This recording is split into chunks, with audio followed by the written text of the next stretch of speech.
Vous allez vous allonger sur le dos et sur le premier mouvement, le ballon, vous allez le placer sous le sacrum. Donc pour le placer sous le sacrum, vous allez rapprocher les talons des fesses.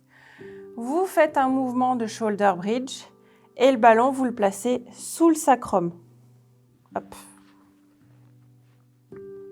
Donc là, vous avez le ballon sous le sacrum, légèrement au niveau des lombaires, mais vous êtes plutôt à l'aise sur la position dans laquelle vous êtes. Si vous sentez une gêne quelconque en haut du dos, au milieu du dos, c'est que le ballon il est soit trop bas, soit trop haut dans le creux lombaire. Donc vous avez vraiment la sensation de l'avoir là où vous êtes installé sur le tapis, normalement sur le sacrum. Vous placez bras le long du corps et là vous allez voir, le ballon il va venir vous donner un peu plus d'instabilité.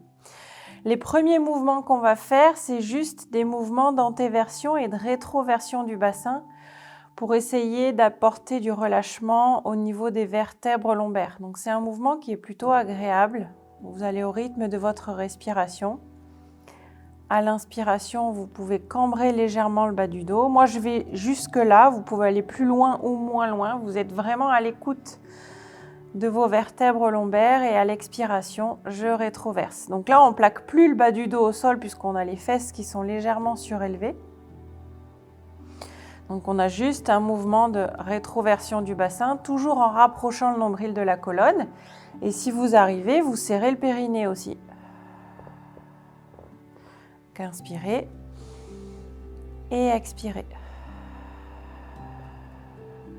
Donc là, le bassin, on le bouge dans un sens, dans l'autre. Donc vers l'avant, puis vers vous, vers le visage. Ensuite, on va amener des bascules de gauche à droite. Donc vous avez toujours le même appui sous les deux pieds. Mais là, il y a une hanche qui va monter vers le plafond, puis l'autre. Et entre les deux, sur l'intermédiaire, vous laissez vraiment bercer par le ballon. Ça doit être des mouvements très agréables pour le bas du dos, pas de contrainte. On commence à sentir les abdos qui s'activent, mais pas de contrainte particulière au niveau du dos. Gauche-droite, pareil, vous allez au rythme de votre respiration.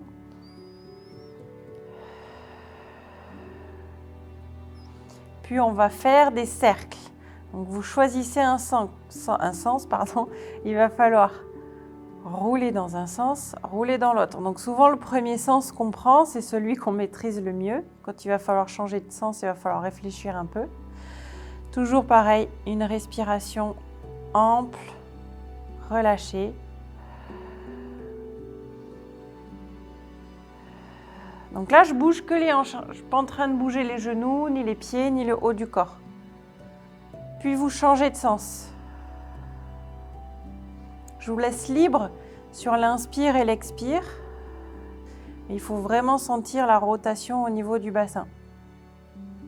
Sous votre sacrum, le ballon, lui, roule sur le tapis.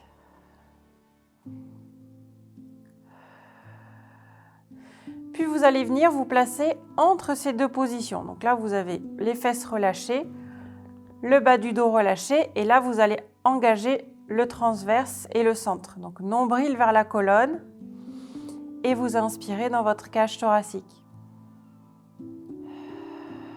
Et à l'expiration, vous engagez le plancher pelvien. Là, on va venir enlever des appuis au sol. On avait les deux pieds sur le tapis et les deux bras le long du corps. Donc là, vous allez inspirer dans votre cage thoracique. Et à l'expiration, en essayant de bouger le moins possible les fesses sur le ballon, vous allez décoller le talon droit.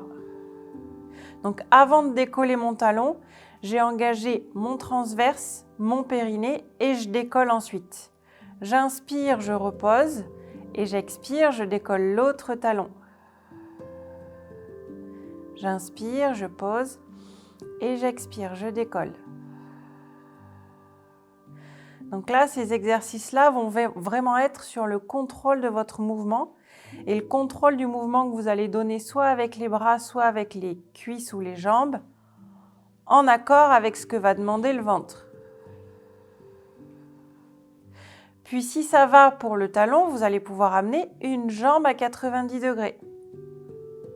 Vous inspirez avec la jambe à 90 degrés et vous expirez pour reposer le pied au sol. Là, vous essayez de le poser à l'endroit exact où vous l'avez décollé et prochaine expiration, vous engagez le talon, décollez le talon et vous amenez une jambe à 90 degrés. Inspirez en haut et expirez pour reposer.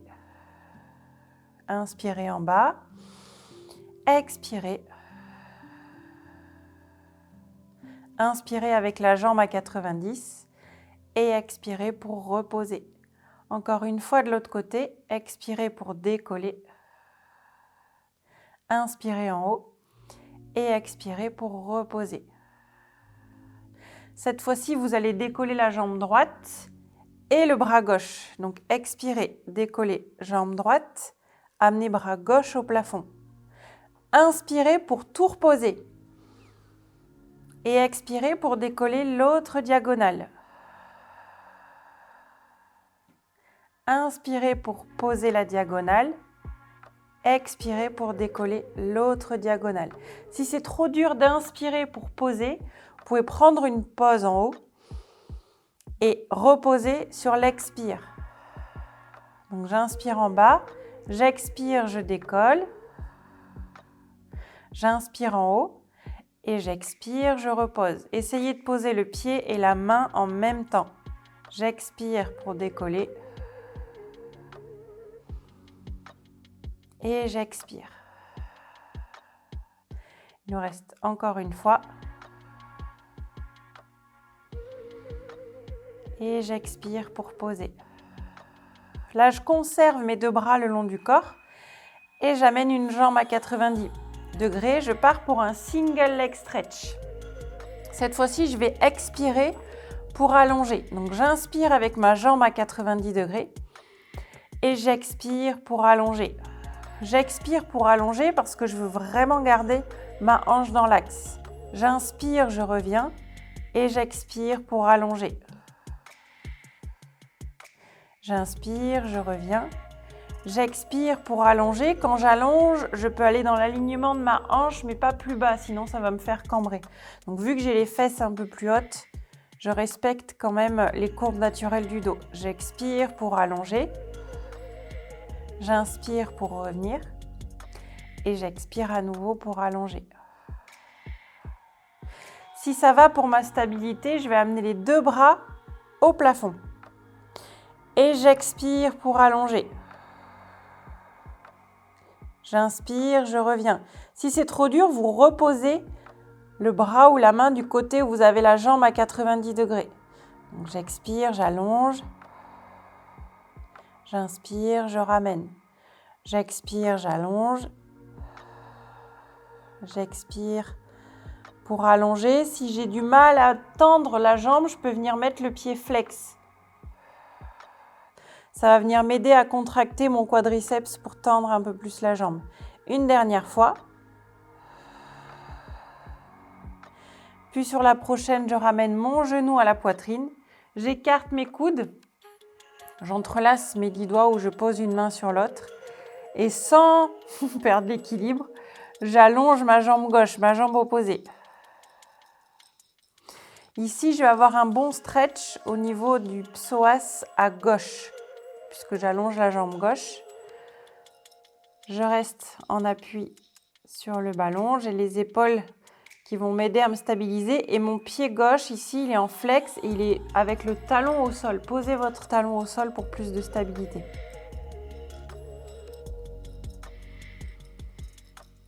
Vous avez aussi, si vous êtes un peu raide à l'arrière de la cuisse, vous avez un étirement ici, là, à l'arrière de la cuisse droite aussi. Mais majoritairement, on sent étirement à gauche. Vous repliez la jambe gauche. Vous reposez le pied droit en contrôlant. Vous vous replacez. Si vous avez besoin de changer la position du ballon parce qu'il est descendu ou monté, vous pouvez. Parfois, le ballon il bouge un petit peu. Le mieux, c'est quand même de bouger le corps plutôt que de redécoller les fesses. Vous pouvez descendre le buste vers les pieds. Bras le long du corps et cette fois-ci, sur une expiration, vous amenez jambe gauche à 90 degrés. Expirez pour allonger la jambe. Inspirez pour ramener la jambe à 90 degrés. Expirez pour allonger. Inspirez pour ramener. Expirez pour allonger. Inspirez pour ramener. Expirez pour allonger. Sur le prochain, on va essayer avec les 2 bras au plafond. Donc doucement, vous amenez les 2 bras au plafond. Si c'est trop difficile, cette fois-ci, il faudra reposer le bras gauche. Et allez-y, expirez pour allonger. Gardez les omoplates basses. Inspirez pour revenir. Expirez pour allonger. Inspirez pour revenir. Expirez pour allonger. Inspirez pour revenir. Toujours avec le pied flex. Si vous avez besoin d'une contraction un peu plus forte au niveau du quadriceps pour tendre la jambe. Expirez. Et encore une dernière fois avant l'étirement. Expirez pour rallonger la jambe. Puis vous ramenez genou gauche à la poitrine. Écartez les coudes. Faites glisser le pied droit sur le tapis. Pied flex à droite. Et étirement ici, là, au niveau du psoas. Vous devez sentir l'étirement sur le côté droit. Si ça pince à gauche ici, vous lâchez légèrement la tension que vous avez placée au niveau des bras. Et si ça va, vous pouvez venir comprimer omoplate basse, comme le départ de l'étirement et menton-poitrine. Et là, mon pied droit, il pousse vers le bout du tapis pour accentuer l'étirement. Inspirez bien et expirez.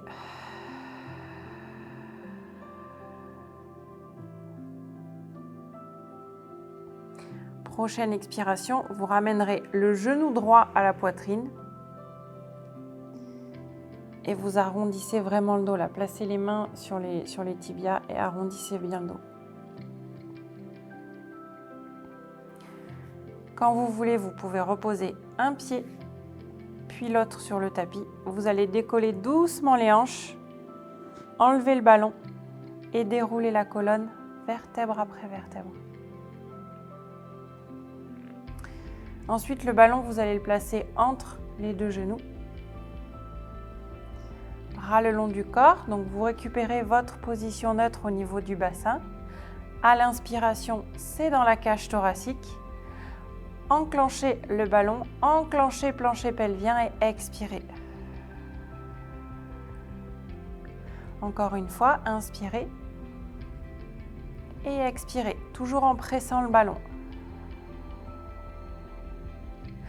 À l'inspiration, vous allez amener les bras au plafond et à l'expiration, pliez les bras, placez les mains derrière la nuque et gardez les coudes orientés vers le plafond. Les coudes orientés vers le plafond ou légèrement ouverts, ça va vous donner plus de contraintes ici pour garder la cage thoracique fermée. Donc il va falloir verrouiller un petit cran pour garder la respiration latérale thoracique. Et là, sur la prochaine expiration, vous allez presser le ballon et relever le buste. Vous allez rester en statique ici en gardant la position neutre. Inspirez dans votre cage thoracique et à l'expiration, pressez votre ballon, rapprochez le nombril de la colonne et expirez. Donc là, on travaille le gainage, on reste bien avec le buste décollé. La poitrine cherche toujours à monter vers le plafond plutôt que de tirer sur la nuque. La tête, elle est vraiment posée dans les mains. Inspirez et expirez. Donc toujours en engageant ballon, intérieur des cuisses, plancher pelvien, ventre. Le ballon, il est vraiment là, déjà d'une part pour activer un petit peu les adducteurs, mais plutôt pour activer des sensations en bas du ventre au niveau du transverse et du périnée. Là, à l'inspiration, vous restez haut et à l'expiration, vous allez pivoter sur la gauche. Inspirez, revenez au centre. Et expirez, pivotez sur la droite. Vous avez vu, je pivote pas trop. J'ai toujours mes coudes dans mon champ de vision. J'ai mes genoux et mon ballon, mon bassin qui reste fixe. J'ai que le haut du corps qui pivote. J'inspire en haut et j'expire. Je pivote en pressant le ballon. J'inspire en haut, j'expire, je pivote. J'inspire en haut, j'expire, je pivote. Encore une fois de chaque côté, j'expire, je pivote.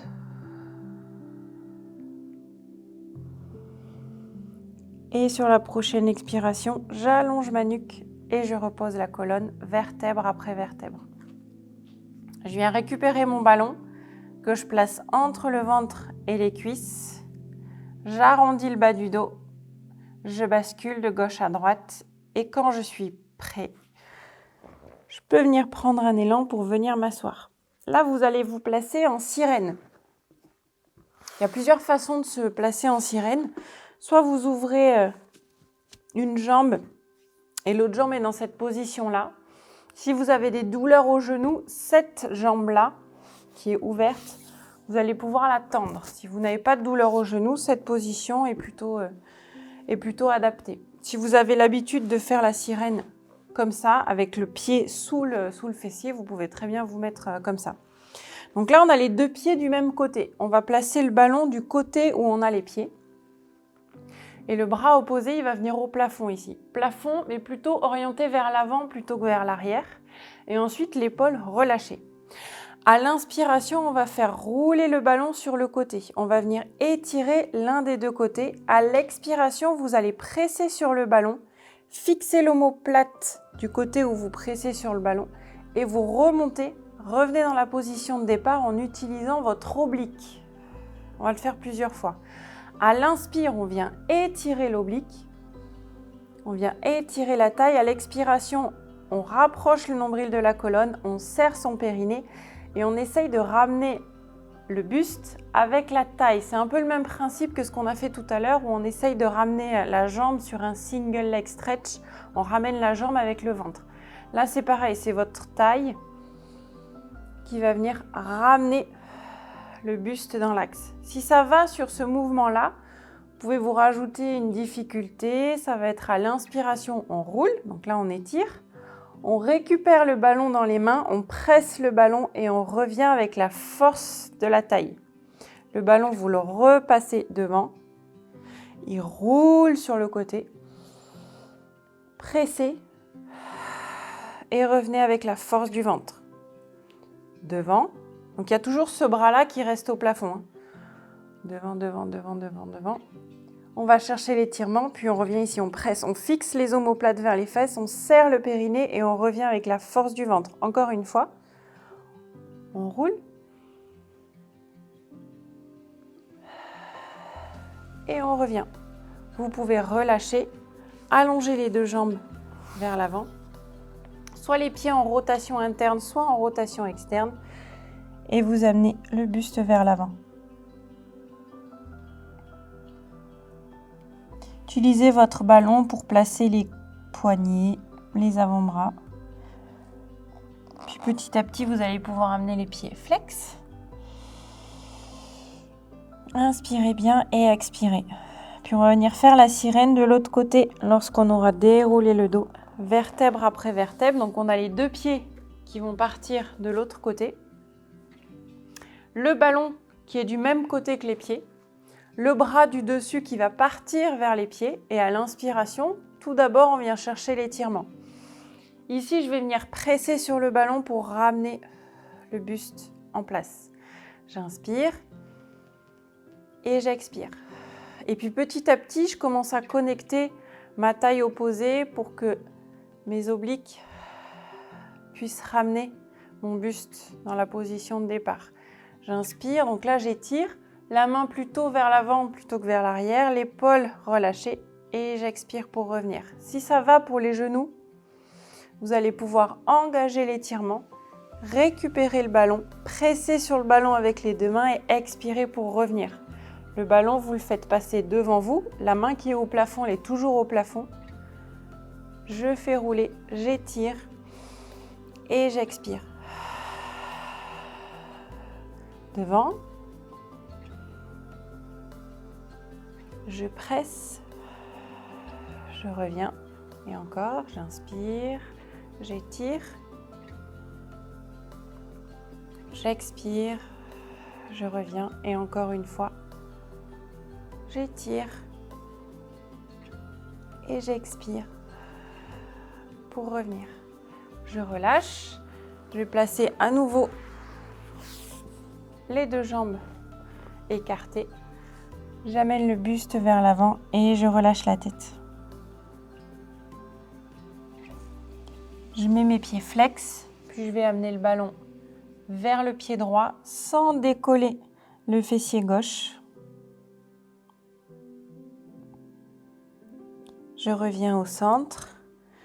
J'amène le ballon sur la gauche. Je viens chercher mon étirement sans décoller mon fessier droit. Je vous montre une autre option pour ceux et celles qui sont un petit peu raides. Vous pouvez très bien avoir les deux pieds au sol, talons au sol, pardon, les deux genoux déverrouillés et vous amenez le ballon une fois à droite,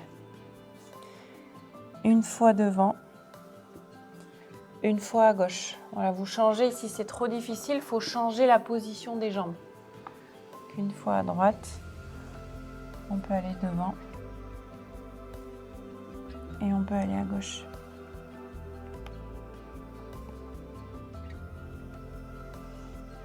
Au centre et dérouler la colonne vertèbre après vertèbre. Voilà, c'est tout pour cette séance. J'espère qu'elle vous a plu. Ces petits mouvements de mobilisation articulaire au niveau du bassin, au niveau lombaire, c'est des choses que vous pouvez faire assez régulièrement et qui font vraiment du bien en bas du dos, notamment quand on a passé toute la journée debout ou assis. C'est des mouvements qui sont très tolérés par ceux qui ont mal au dos et qui vous donnent beaucoup de relâchement au niveau de la région lombaire. Merci beaucoup et à la prochaine.